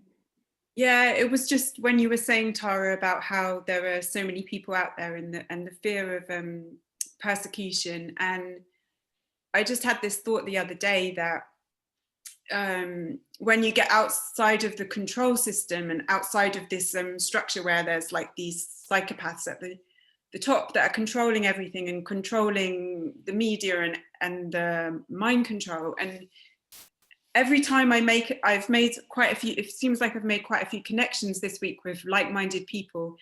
And every time I do, and every time I talk to someone like that, it's like we have this relationship that goes so deep, it's like outside of the control structure. So instead of like, playing the competition game, playing the, unconscious racism and sexism and all these kind of oppressions that we have in our society, when you make a relationship outside of that, and you're just like pure human beings without that control structure, it's just so wonderful. That's got to be worth any bits of persecution that you're going to get from people that are still stuck in the control structure and still, serving psychopathy and don't even know it. And that real community that we're building in the world is just so amazing. And it's a bit like getting out of the cage, isn't it? If you're in a cage with thousands and thousands of people, and somehow you get given a key and you open the door and you get out of the cage and you're standing on the other side, and then you're worried about everybody not liking you or being mean to you because you're free. So you get back exactly. and lock the door and throw away the key. I mean, that's kind of what's happening, right? And then it's like, don't talk about how bad it is in here. Pretend everything's good so everyone thinks you're normal. And it's like, get out of the cage. I know. That's perfect. I've tested the waters a little bit. I have a few Facebook groups that I'm a part of that are like online mental health therapists and different groups like that. And I've tested the waters a little bit by putting some of my thoughts out there and asking them questions like, what do you think about this? And I've gotten so much flack from them just asking questions like, you know, what do you think about really labeling people with a mental health illness? Don't you think that we're just keeping them sick instead of normalizing that these symptoms that they're having mean something? It's not, it does, because we are perfect. We are perfectly created. And, you know, we might have depression. I don't even like the term depression. I don't even like labeling that, because people identify, that's who I am. I have this thing. I have this anxiety. I have this depression. I have this PTSD. No, I think we're doing more harm than good by diagnosing and labeling people. Who gets to tell us what's normal and not normal? Well, let's see. You are having these symptoms 2 out of 7 days of the week, so you don't have this diagnosis. But if you have it 4 out of 7 days out of the week, then you do. Who gets to decide that? God? Them? They're not God. So it's just someone chucking you in a cage, isn't it? That's just someone chucking you in a cage and saying, there you go, you're locked into this now. This is who you are and you're stuck with it. I can't do it anymore. That's why I can't do it anymore. That's why I've stepped away from it, because I can't be a part of it. I can't be a part of that anymore. And I just don't know how to integrate yet into what it is that I'm supposed to be, how I'm supposed to help people. So yeah. You're totally right. You're absolutely right. None of that is coming from the soul. You know, it's like anything that ends in disorder. And we are made in divine perfection. And that's part of the inversion that we're here to heal, right? Is that we're perfect and divine. We're always walking our path, and that we chose our time to leave this earth long before we came here. You know, that's why when people are trying to walk through their fear, I'm like, look, you're going to die when you're going to die already. And one powerful example of that I share was in Teresa Caputo, the Long Island Medium's book, where she used an example of a woman in Toronto in the movie theater shooting, or pardon me, they had a big shooting at the main, mall downtown, and this woman was miraculously not killed. And within like a month or two, she went to the U.S. and she was in the movie theater shooting and died. So all the mediums and channels I know have said, like, if you miss your time, it's going to be very close around the time that you chose to leave this earth. So, it's just trying to get people to just walk that path, just live that truth, live that alignment in our body, right? Our body and mind are never in alignment, right? When we're not in our truth. And I think you also really hit it on, just trusting our intuition. Obviously that's something the four of us and many more are here to share, and that we're just the conduits of the divine, bringing this beautiful unconditional love, and the fact that we're always perfection. It's like we're perfect and divine. We don't have disorders, right? We're not this or that. And I had that with my son, which is the one I held in the womb with the worst, self-loathing and the worst, gosh, if I only understood the womb back then, and gosh, it's like, oppositional defiance disorder, and OCD and this disorder, and it got to the point, of course, where I had to walk away, because I'm like, this is all fucking ridiculous. I think that he was actually psychic when he was young, and he's so sensitive and so gifted, and that's been so far removed and conditioned out of him, so now I'm like, I just pray that he returns to that perfect and divine love that he already is, right? Inevitable. Yeah. So sisters, what advice do you have, or what can you share that helps? Because I mean, what do you see that we actually have to do to make a shift and make a change here to protect and save our children? And really, perhaps it starts with protecting and saving ourselves, because how can we help our children when we're in denial of our own abuse and our own ignorance, really? What do you think people need to do? What do you think should happen? I think that's a really, that's a, hours and hours conversation about all the tools we can use and things like that. I mean, but I just think, just the energy of this acknowledgement. It exists and we believe you. Whether we're seeing the victims or we're ever going to hear from them on this earthly plane, I just, I feel really strongly as we keep doing this. This is one thing, but I want to leave you with something that came to me this week. I have this friend whose mom was mentally ill, and, lots of abuse and bipolar diagnosis. And anyway, of course, she met God at a very young age, at 21. she saw Jesus swaying her in his arms this week. And the other psychotherapist I know who's been doing this for 40 years, you know, these people that have laid down these tracks with no momentum, without all of us finally catching on, that's her main healing method, right? Is swaying, right? That's what she teaches.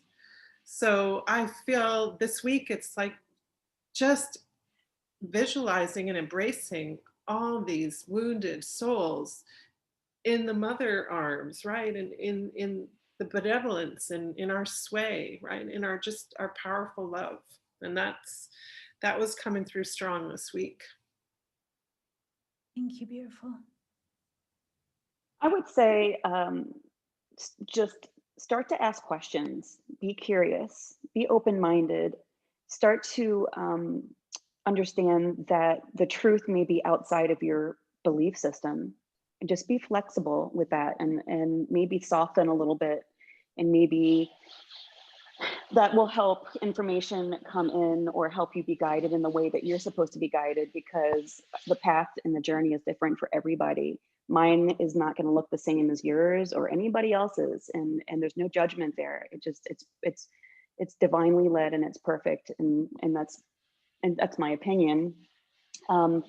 Learn to start dropping down into your heart, even if you have to put your hand on your heart space and bring your energy and your attention to your heart, and filter the information through there, breathe through your heart, and pray to, you know, whoever your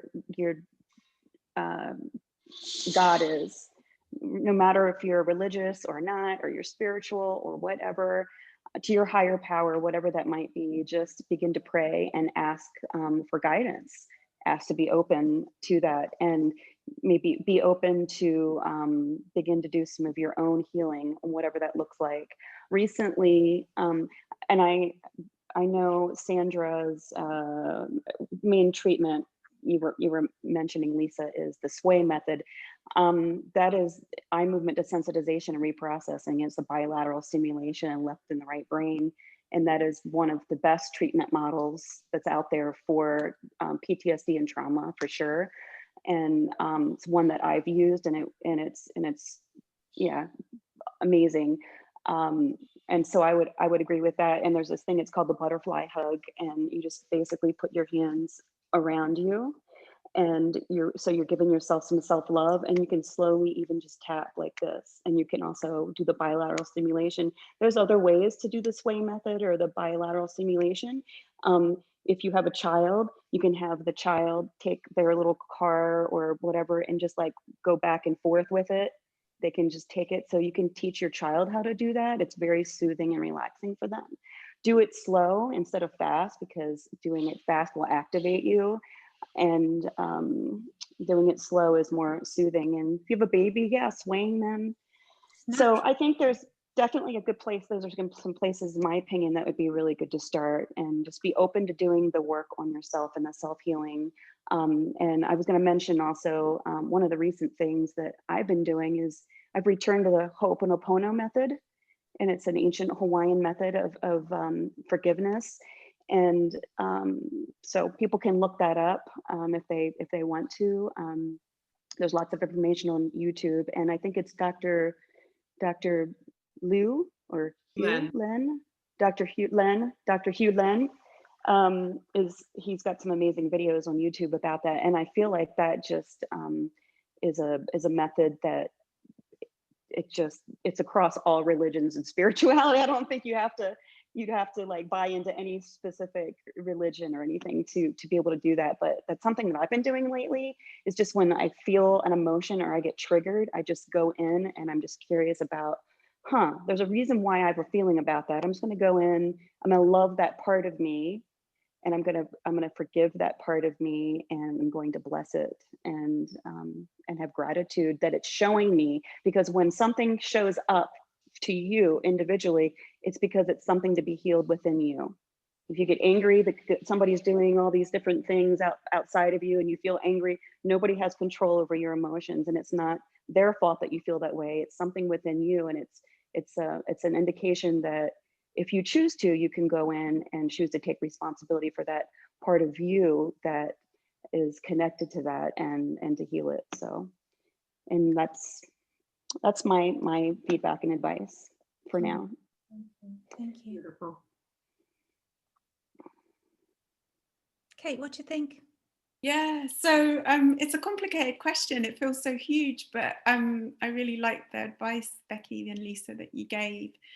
And I guess I just speak for myself and what helps me. And I find that looking at this information is very dark and it is very scary and triggering, although it feels important. And I think just to find balance, what helps me the most is to get out and see real human beings and get off the screen and be out in nature, which is so important.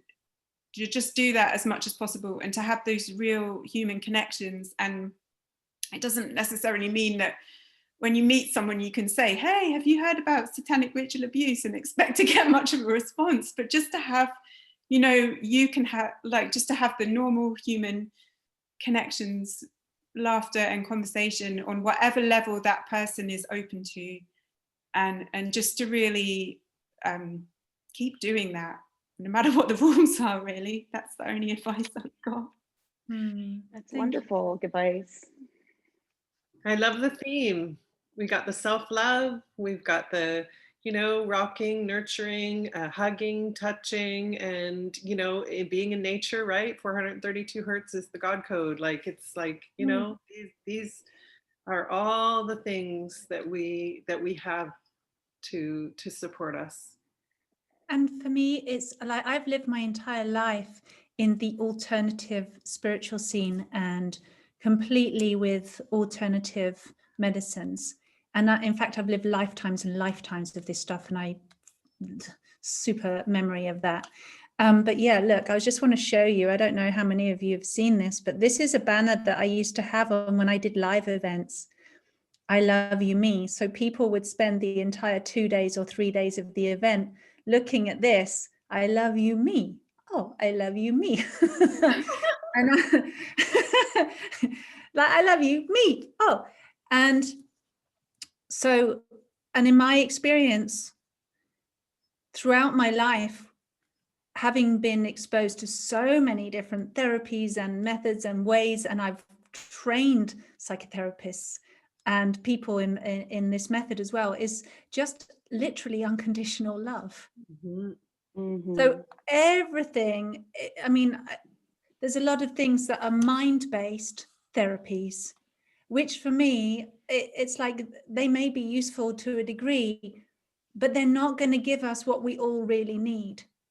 And when you've had your mind messed with, when you've had your body messed with, and when you feel in such distress and abandonment and pain, whether it's ourselves or our children or people we know, really the only thing that we all really want underneath all the layers, and this is whether you're in the light or in the dark or whatever side you're on, whatever you believe, it's the same truth I believe, and I've, in my experience, for every single human sentient being on this planet, is that underneath our desire for power or money or anything else, or to be popular or to be liked or to be whatever, underneath every single one of those things is the need for absolute unconditional love.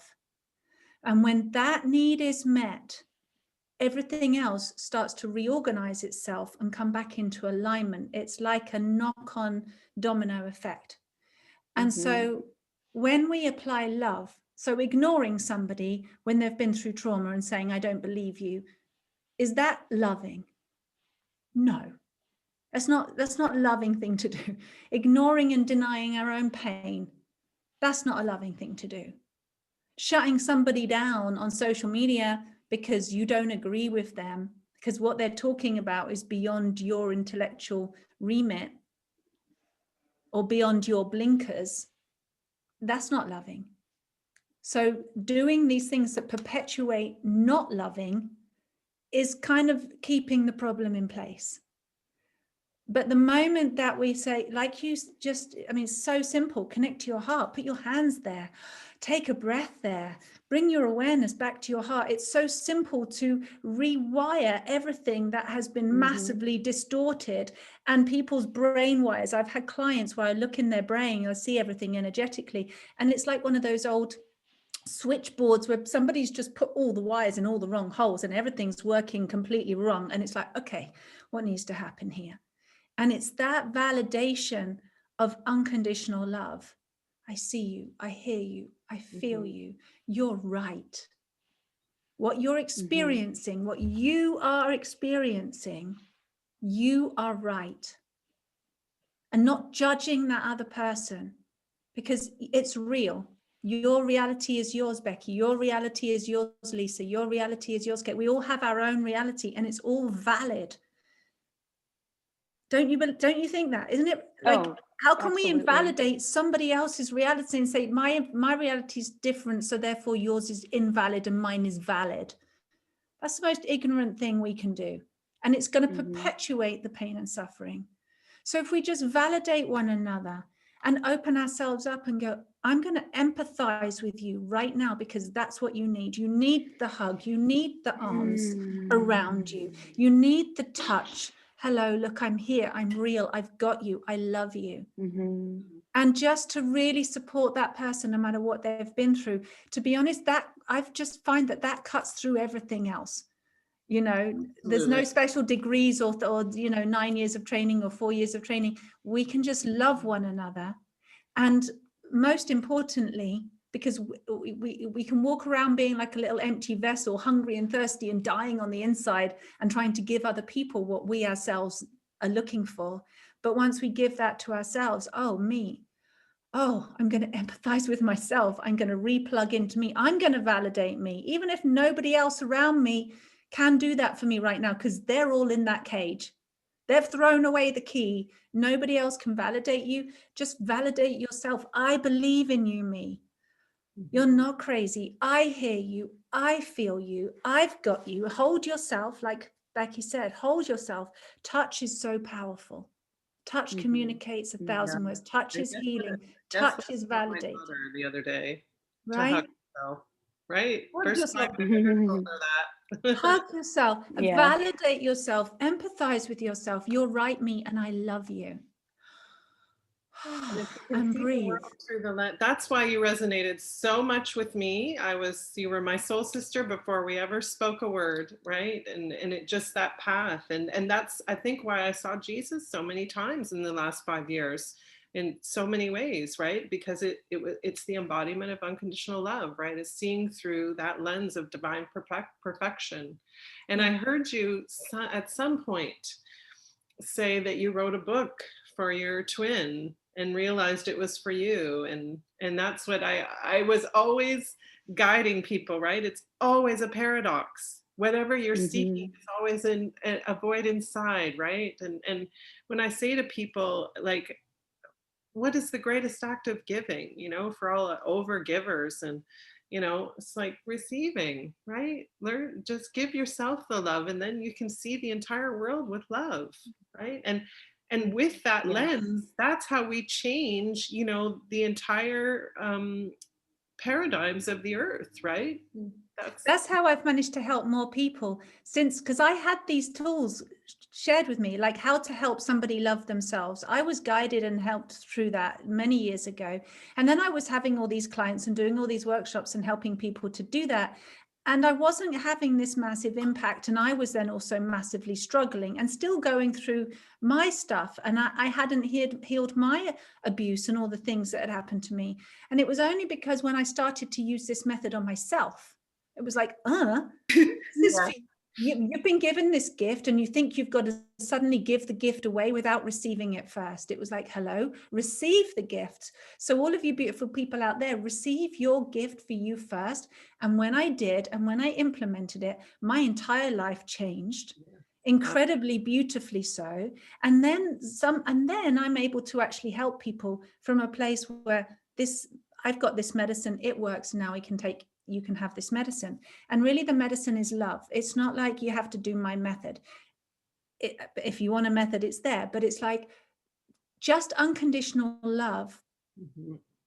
Everything else, from my perspective, is everything else that's wrong in the world is where love has been removed or shut out, or just, and only by our perception, because love never abandons anything, good, right, bad, you know, love doesn't abandon bad people.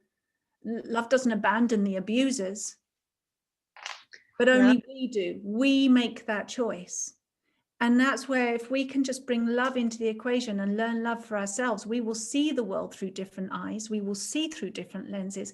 We will know how to respond, I believe, to the people who are still helpless, who are still in that victimhood, and who are our children and our young people. Because right now, how much I really don't want the children and young people to see any more suffering around them, because they're empathic little things. They'll soak up all the trauma of the adults around them and then carry it around as if it's them.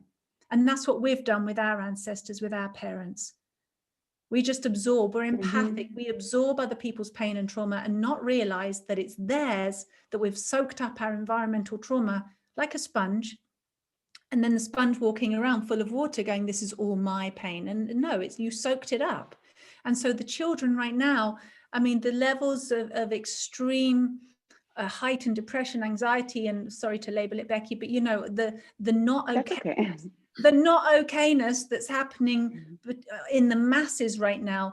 All the children are feeling the impact of that. They're the brunt of our pain, whether it's mental, emotional, physical, or spiritual abuse. And we have to ask ourselves, how am I contributing to that? To my own children, how am I contributing to that? To the collective, how am I contributing to that? And I think that that's a really powerful place to start, because you might not know how to go and rescue children from families or from foster homes or from tunnels. You might not know how to, you know, do healing for the abused, but you can do that. You can heal yourself and your immediate environment and become conscious of the impact that you're having when you are not in that love. I ranted. Yes. I'm done. and because of unity consciousness, and because we are all connected, like the healing that you do on yourself does impact the people around you. It will impact exponentially the people around you. And as a helping professional in any capacity, a healer, if you want to call yourself a healer, I have a hard time calling myself that, but I think that when you do the work as a therapist, a mental health professional, as a counselor, as a coach, the deeper that you can do the healing in yourself, then the deeper you're going to be able to hold space for your client and allow them to go deeper in their treatment and in their healing. So it's a direct impact. Totally true. Absolutely. Any final comments, final words, ladies? Well, I just feel called to add that, and that's how I felt about my book, right? If in my journey, right? I would not allow this unforgiveness to sit inside me, right? If I didn't absolutely, completely forgive and see everything that happened to me as divine perfection, I will have missed the mark, you know, which is why I, you know, didn't publish and, you know, and I know it'll happen in divine timing, but it's like, you know, you explain to people, well, it doesn't matter what happened to you or what others did to you, what's sitting inside you, because I refuse to have anything sitting inside me but unconditional love, right? It's like love for everything that's ever happened and ever will. And I hope and I try to exude that. And so that's what we can help the world. That's powerful. Thank you. I can't remember where I heard it, but the other day I heard that love is not an emotion, but a state of consciousness. Maybe that was, I don't know if that was on your last talk or somewhere I've heard that in a book. And yeah, I just thought of that. That's the Christ consciousness, right? Yeah. And I never saw this study, but I heard Wayne Dyer talk about, you know, the scale. If Jesus was 1,000 in unconditional love, they said Sister Teresa was like 538 or something, right? It's like, that's the Christ consciousness, when we've embodied the perfect and divine love for everything that we ever were and that ever is. To me, love it's the super quantum particles of substance that is matter and non-matter. It is absolutely everything. That's my direct experience, not a theory.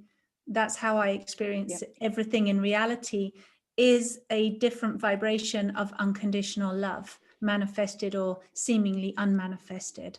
We are love. Love is. And it's not, and yes, we can have an emotional response to it, because we can have an emotional response to everything, because we've been tuned like a little guitar. We can resonate and vibrate with feeling according to whatever emotional string you pluck. It's like we can experience that and we vibrate with it. And that's an incredible gift of being a human being. And you can retune yourself emotionally and vibrationally, and retune your strings, just like you can retune a guitar to C or something, bring ourselves back in tune with the love. And I don't think any single one is beyond hope. And the stories that you've shared of these women, Kathy O'Brien and Annika Lucas, people can go and listen to their stories too, and perhaps give them hope that when we know that somebody's been through such horror, that actually on the other side is incredible enlightenment and a profound peace and a profound love, because you've gone to the darkest place and there's nowhere darker to go. You can't go any darker, and all you can do is come back full cycle and come back to the truth and the light. And perhaps every single human has to have their own journey of that, to get as bad as it could possibly be, to know the contrast. Maybe that's what has to happen. But I don't believe that our children have to have that, personally. Totally agree.